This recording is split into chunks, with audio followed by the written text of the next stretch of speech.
Bonjour, aujourd'hui pour la petite bulle de vie, j'avais envie de vous parler de la dépendance affective. Ma voix me lâche. J'ai à plusieurs reprises parlé de ça, c'est-à-dire qu'en fait, on va être non pas dans l'amour, il y a de l'amour dans la dépendance affective, mais il n'y a pas que, c'est-à-dire que on va être dépendant des gestes de l'autre, dépendant des attentions de l'autre.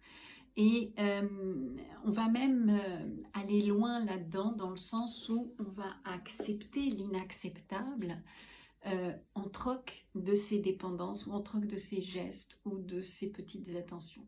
Donc, on va quémander, entre guillemets, des miettes d'amour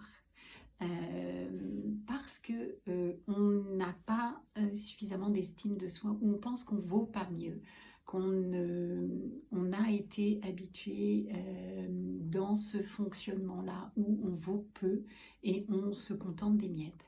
Ou alors on est aussi dans un schéma où la famille a une telle importance que on n'imagine même pas que on puisse détruire la famille parce qu'on est dépendant de notre conjoint, et on va se retrouver coincé à encore rêver de la personne, ou encore être encore en manque de la personne alors que la personne a été particulièrement maltraitante avec vous.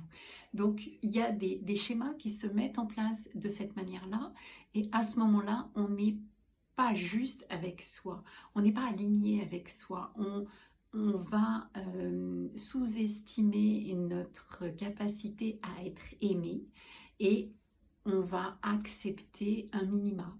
Et on va accepter aussi d'avoir été maltraité, on va accepter d'avoir vécu des choses qui n'étaient pas agréables, sous prétexte qu'il y en avait ces petites miettes-là, et sous prétexte que la famille était plus importante que tout.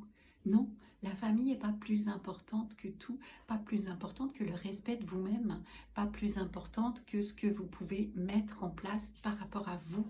C'est-à-dire que votre respect ne vaut pas des miettes. Votre respect vaut bien plus que ça, et vous valez bien plus que ça. Chaque personne étant unique, vous valez quelque chose par rapport à cette unicité. Vous êtes quelqu'un de spécifique, et à ce titre-là, vous méritez d'être aimé à ce titre-là aussi. Donc c'est pas parce que vous êtes différent de l'autre, c'est pas parce que vous fonctionnez différemment de l'autre que vous pouvez accepter les reproches et que l'autre vous dise que vous faites jamais bien, ou que vous êtes jamais à la hauteur, ou etc. Donc vous êtes en fait à la hauteur tout le temps, tout le temps, tout le temps.